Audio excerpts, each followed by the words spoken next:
ஆண்டவராய் இயேசு கிறிஸ்துவின் நாமத்தினாலே உங்கள் யாவருக்கும் என்னுடைய அன்பான வாழ்த்துக்களை நன்றிகள் நான் தெரிவித்துக் கொள்கிறேன்.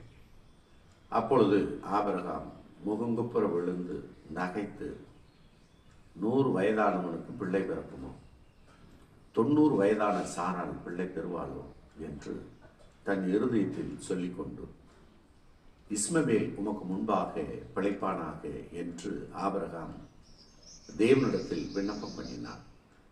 அப்பொழுது தேவன், உன் மனைவியாகிய சாரால் நிச்சயமாக உனக்கு ஒரு குமாரனை பெறுவாள், அவனுக்கு ஈசாக் என்று பெயரிடுவாயாக, என் உடன்படிக்கையை அவனுக்கு